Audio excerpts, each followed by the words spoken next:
Anime fans அனைவருக்கும் வணக்கம். இன்னைக்கு நம்ம சோலாண்ட் எபிசோட் 166 தான் பார்க்க போறோம். ஸோ போன எபிசோட்ல இந்த காட் ஆஃப் ஓஷன் வந்து நம்ம ஹீரோ காப்பாத்திருப்பாரா?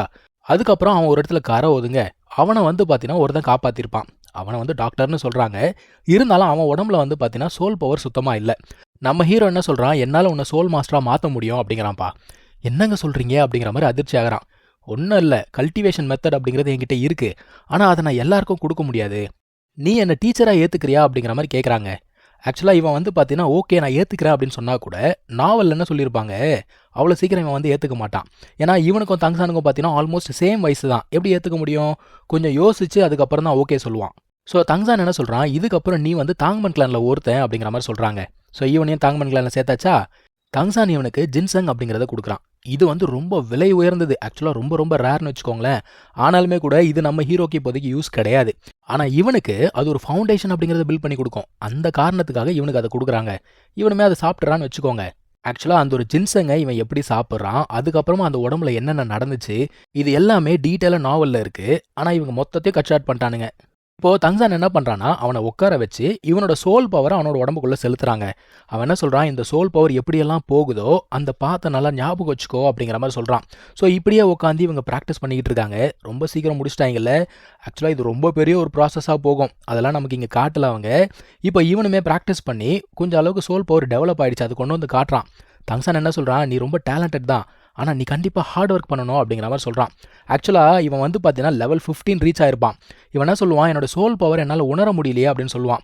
அதான் தங்சான் சொல்லுவான், நீ லெவல் 10 ரீச் ஆனதுக்கப்புறம் என்ன பண்ணணும், ஃபஸ்ட்டு சோல்ரிங் அப்படிங்கிறத எடுக்கணும்ல. நீ இன்னும் எடுக்கல. அந்த சோல்ரிங் கிடைச்சதுக்கப்புறம் தான் உன்னோட சோல் பவரை உன்னால் உணர முடியும் அப்படின்னு சொன்ன உடனே அவனுக்கு பயங்கர மலைப்பாக இருக்குங்க. ஆனால் இது எதையுமே இவங்க அனிமேல காட்டலை. இப்போ தங்சான் என்ன பண்றான், ஜிஷியாங் கிட்ட அந்த பர்பிள் பைரட்ஸ் பத்தி கேட்கறாங்க. இவனா சொல்றான், எனக்கு தெரியுமே அந்த பைரட்ஸோட லீடர் வந்து பார்த்தீங்கன்னா ஒரு பொண்ணு தான். அவன் வந்து ரொம்ப நல்லவளாச்சே அப்படிங்கிற மாதிரி சொல்றான். அவன் என்ன பண்ணுவாளாம், இந்த ஏழைகள் இருக்காங்களே அவங்களுக்கு காசெல்லாம் கொடுத்து உதவி செய்வாளாம். அடுத்து தங்சான் என்ன பண்றான், ஹைதர் பத்தி கேட்கறான். உனக்கு ஹைதர் பத்தி தெரியுமா? அவனுக்கும் பர்பிள் பைரட்ஸ்க்கும் என்ன சம்பந்தம் அப்படின்னு கேட்கறான். இவனுமே எனக்கு தெரியுமே அப்படின்னு சொல்றான். ஆக்சுவலா ஹைதர் வந்து பார்த்தீங்கன்னா புதுசாக தான் உள்ளுக்குள்ள வந்திருக்கான். ஆனால் வந்த உடனே ரொம்ப அரகண்டா நடந்துட்டு இருக்கான் போல தெரியுது. ஸோ இவங்களுக்குள்ள செட் ஆகல. இதெல்லாம் சொன்னதுக்கப்புறம் தங்சான் என்ன கேட்கறான், பர்பிள் பைரட்ஸை நான் மீட் பண்ண முடியுமா? அவங்கள வந்து ஹையர் பண்ணணும்னு நினைக்கிறேன். என் ஃப்ரெண்ட்ஸை வந்து தேடணும். ஸோ அவங்க கிட்ட என்ன கூட்டு போறியா அப்படிங்கிற மாதிரி கேட்க, வாங்க போகலாம் அப்படின்னு சொல்லிட்டு கூட்டு போகிறான். இவங்க போகிற வழியிலே அந்த ஒரு பைரட்ஸை பற்றின இன்ஃபர்மேஷன் எல்லாம் சொல்கிறாங்க. மொத்தமாக 3000 பேர் இருக்காங்களாம். அதில் 200 பேர் வந்து சோல் மாஸ்டர்ஸாக.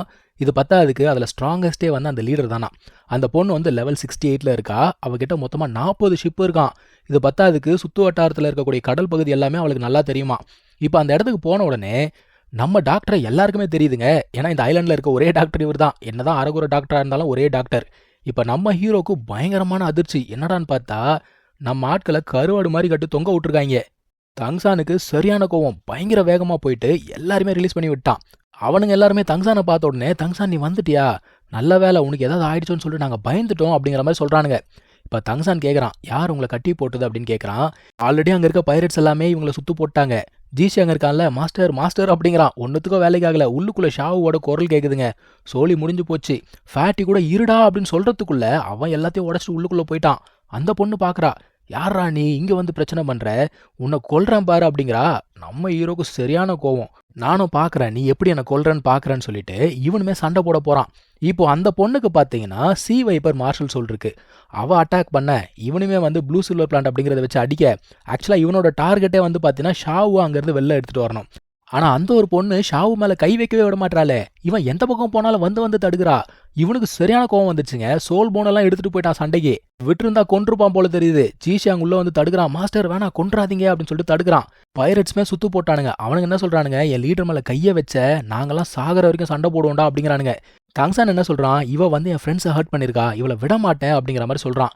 இப்போதான் நம்ம ஃபேட்டி உள்ளுக்குள்ள வந்து நடந்ததெல்லாம் எக்ஸ்பிளைன் பண்றான். அவன் என்ன சொல்றான், இல்லை இல்லை நம்மளை அவங்க ஹர்ட் பண்ணலை அப்படிங்கிற மாதிரி சொல்கிறான். தங்சானும் பார்த்துட்டு சரி என்ன நடந்தது சொல்லு அப்படின்ன உடனே, நாங்கள் எல்லாமே வந்து பாய்சனால் அஃபெக்ட் ஆகிருக்கோம். ஆக்சுவலாக அவள் வந்து எங்களை வெளியில் கட்டி போட்டு சன்னோட பவரை யூஸ் பண்ணி டீடாக்ஸிஃபை பண்ணலான்னு தான் பார்த்தா அப்படிங்கிற மாதிரி சொல்ல. ஆனாலும் அந்த பொண்ணுக்கு கோவம் அடங்கலை. அவன் என்ன சொல்கிறா, இல்லை இல்லை அதெல்லாம் போய் இங்கே பாடுறா, அவங்கள நான் டார்ச்சர் தான் பண்ணேன், தைரியம் இருந்தால் சண்டை போடுறா அப்படிங்கிறா. என்ன வாயி. இப்போ தங்சான் கேட்குறான், சரி என்ன நடந்தது எக்ஸ்பிளைன் பண்ணு அப்படின்ன உடனே இவன் எல்லாத்தையும் எக்ஸ்பிளைன் பண்ண ஆரம்பிக்கிறான். ஆக்சுவலாக இவங்க தங்சான் எல்லாம் பிரிஞ்சு போயிட்டாங்களே கடலில். அதுக்கப்புறமா இவங்க ரொம்ப நேரம் கடல்லையே மிதந்துட்டு இருந்திருக்காங்க. திடீர்னு என்ன ஆயிருக்கு, இன்னொரு டெக்கன் மில்லேனியம் சோல் பீஸ்ட் இவங்களை அட்டாக் பண்ண ஆரம்பிச்சிருக்கு. அது வந்து பார்த்தீங்கன்னா ஒரு பெரிய பாம்புங்க, கடல் பாம்பு, ரொம்ப பாய்சனஸ். அது வெறி கொண்டு இவங்கள அட்டாக் பண்ணுது. இவனுங்க என்ன பண்றாங்க, அந்த ஃப்ளையிங் மஷ்ரூம் சாசேஜ் இருக்குல்ல, அத யூஸ் பண்ணி பறந்துகிட்டே வந்து சண்டை போட ஆரம்பிக்கிறாய்ங்க. அப்படி சண்டை போடும்போது தான் தெரியுது, அந்த பாம்போட அட்டாக்ல பாய்சன் இருக்கு அப்படிங்கிறது. உடனே ஃபேட்டி என்ன பண்றான் தெரியுமா? பயங்கரமா வந்து அடிக்க ஆரம்பிக்கிறான் அந்த ஒரு பாம்ப. அவன் சண்டை போட்டுக்கிட்டே இருக்கக்கூடிய அந்த ஒரு கேப்ல நம்ம ஆஸ்கார் இருக்கான்ல, அவனுமே குளோன் சாசேஜ் அப்படிங்கிறத பயன்படுத்தி சண்டை போட வந்துட்டான். ஸோ இப்போ 3 பேர் சேர்ந்து செம்ம அடி அடிக்கிறாங்க. அடிச்சு அந்த ஒரு பாம்பை டிஃபீட் பண்ணிட்டாங்க வச்சுக்கோங்க. அது வெடிஞ்சிடுச்சு. ஆனா, அது வெடிஞ்ச உடனே காத்துல வந்து பாய்சன ஸ்ப்ரெட் பண்ணிடுச்சு. இப்ப எல்லாருமே வந்து அந்த ஒரு பாய்சனால அஃபெக்ட் ஆயிட்டாங்க. இவங்க எல்லாருமே ஒருத்தர ஒருத்தர் காப்பாத்திக்கணும் அப்படிங்கிற மாரி தான் பார்க்குறாங்க. ஆனா யாராலயுமே ஒண்ணுமே பண்ண முடியலங்க. கடைசியா கடல்ல விழுந்து கரை ஒதுங்குனதுக்கப்புறம் அந்த பைரட்ஸ் இவங்கள பார்த்து காப்பாத்திருக்காங்க. இது எல்லாத்தையும் அவன் சொல்லி முடிக்கிறான். அந்த பைரட்ஸோட லீடர் இருக்கால்ல, அவளோட மார்ஷல் சோலுமே பார்த்தீங்கன்னா பாம்பு தான். ஸோ இவங்கள ஈஸியா காப்பாத்தியாச்சு. ஆனா பாய்சன வெளில எடுக்க முடியல. அதனால தான் என்ன பண்ணியிருக்காய்ங்க, வெளியில வெயில்ல கட்டி போட்டு வச்சிருக்காய்ங்க. நம்ம ஹீரோ என்ன பண்றான், அவன்கிட்ட நெய்தான் இருக்குல்ல, ரொம்ப ஈஸியா இந்த பாய்சன ஒரே செகண்ட்ல உறிஞ்சு எடுத்துட்டான். இப்ப அங்க இருக்க ஒரு வயசானவர் சொல்றாரு, "எப்பா உனக்கு தான் வந்து உண்மை தெரிஞ்சிச்சுல்ல, என்னோட லீடர விட்டுரு" அப்படின்ன உடனே அவன் என்ன சொல்றான், "என் ஃப்ரெண்ட்ஸை நீ காப்பாத்திருக்க, அதனால நான் உன்னை கொல்ல மாட்டேன். ஆனா ஷாவை என்கிட்ட ஒப்படைச்சிரு" அப்படிங்கிற மாதிரி சொல்றான். அந்த பொண்ணு என்ன சொல்றா, "நான் ஏன்டா கொடுக்கணும்? இவளுக்கும் உனக்கும் என்ன சம்பந்தம்?" அப்படின்னு சொல்லிட்டு கேட்குறா. இவன் சொல்றான், "அவ என்னோட ஃபியான்சே" அப்படின்னு சொல்லிட்டு மோதிரத்தை காட்டின உடனே அவன் என்ன கேட்குறா, "ஃபியான்சாவே இருந்தா உன்னால ஒழுங்கா ப்ரொடெக்ட் கூட பண்ண முடியலையா?" அப்படின்ட்டா. இவனுக்கு சுருக்குன்னு ஆயிப்போச்சு. இதுக்கு மேல அவனால பேச முடியல. அந்த பொண்ணு வேற ஒரு ஐடியா குடுக்குறா. "இங்க பாரு, நம்ம 2 பேர் சண்டை போடுவோம். நீ மட்டும் ஜெயிச்சிட்டன்னு வச்சுக்கோயேன், நீ இவள கூட்டு போ. அப்படி இல்லன்னா இவ இங்க தான் இருப்பா. எப்படி ஓகேவா?" அப்படின்னு கேட்ட உடனே அவன் என்ன சொல்றான், "இங்க பாரு, பெட்டு கட்டி விளையாடுறதுக்கு ஷாவு ஒன்றும் பொருள் கிடையாது. நான் வந்து வேற ஒரு ஐடியா குடுக்குறேன்" அப்படிங்கிறான். அதாவது, "நீ இங்கேருந்து ஓடு. 1/2 மணி நேரத்துக்குள்ள நான் உன்னை பிடிக்கிறேன். நான் எந்த சோல் ஸ்கில்லும் பயன்படுத்த மாட்டேன். நீ எந்த சோல் ஸ்கில் வேணா பயன்படுத்திக்கோ. நான் மட்டும் ஜெயிச்சிட்டேன் அப்படின்னா, நீ என்ன உன்னோட லீடரா ஏத்துக்கணும். ஓகேவா? சப்போஸ் நான் தோத்துட்டேன்னு வச்சுக்கோ, நீ என்னை எப்படி வேணா பனிஷ் பண்ணிக்கோ" அப்படிங்கிறான் தங்சான். அவ பார்க்குறா, கனவு காண்டுட்டே இருறா. என்னோட இடத்துல எந்த ஒரு சோல் ஸ்கில்லும் பயன்படுத்தாம என்ன நீ பிடிச்சிருவியா? சூப்பர்ரா அப்படின்னு சொல்லிட்டு அவ ஓட ஆரம்பிக்கிறாங்க. இங்க இருக்கவங்க எல்லாம் லீடருக்கு ஹெல்ப் பண்ணலாம் அப்படின்னு சொல்லிட்டு இவனை தடுக்கலான்னு பார்க்கறாங்க. ஆனா ரொம்ப ஈஸியா இவங்களெல்லாம் அடிச்சு போட்டான், வெளில போயிட்டான். அவ எங்கேயோ ஓடிக்கிட்டு இருக்கா. என் இடத்துக்கே வந்து என்னையே பிடிப்பானா அவன் அப்படிங்கிற மாதிரி யோசிக்கிறா. இவன் ரொம்ப ஈஸியா அவ எங்க இருக்கா அப்படிங்கிற லொகேஷனை கண்டுபிடிச்சிட்டான். கண்டுபிடிச்சு பின்னாடியே ஓடுறாங்க துரத்திக்கிட்டு. பாயபுல போற வழியில ட்ராப் எல்லாம் வச்சிருக்குமா. நார்மல் மனுஷனா இருந்தா செத்தே போயிருப்பான். தங்சான் நார்மல் மனுஷன் கிடையாதுல்ல. திடீர்னு பார்த்தா அங்க இன்னும் கொஞ்சம் பேர் வந்து நிக்கிறானுங்க. அவங்கெல்லாம் அடிச்சு விட்டு இவள போய் புடிச்சா, இது அந்த லீடரே கிடையாது. அவள மாதிரி வேஷம் போட்டு இவ ஓடிக்கிட்டு இருந்திருக்கா. அந்த பொண்ணு பீச்ல ஜாலியா நடந்து போய்கிட்டு இருக்குமா. ஆனா தங்சான் அதையுமே கண்டுபிடிச்சு அங்க வந்துட்டான். இப்ப அவ பார்க்கறா, எப்புட்றா இவன் கண்டுபிடிச்சு வந்தான் அப்படின்னு சொல்லிட்டு ஓடலான்னு பார்க்கறா. தங்சான் வந்து அட்டாக் பண்றான். அவன் என்ன கேட்கறா, "நீ சோல் ஸ்கில் பயன்படுத்த மாட்டேன்னு சொன்னல" அப்படின்னு கேட்கறா. இவன் என்ன சொல்றான், "நான் யூஸ் பண்ணது சோல் போன். சோல் போன் யூஸ் பண்ண மாட்டேன் நான் சொல்லவே இல்லையா" அப்படிங்கிறான். இப்ப இவளுக்கு ஐடியா என்னன்னா, தங்சான் கிட்ட இருந்து எப்படியாவது தப்பிச்சு தண்ணியில குதிச்சுட்டா, அவனால ஒன்றும் பண்ண முடியாது அப்படின்னு சொல்லிட்டு தண்ணியை நோக்கி ஓடுறா.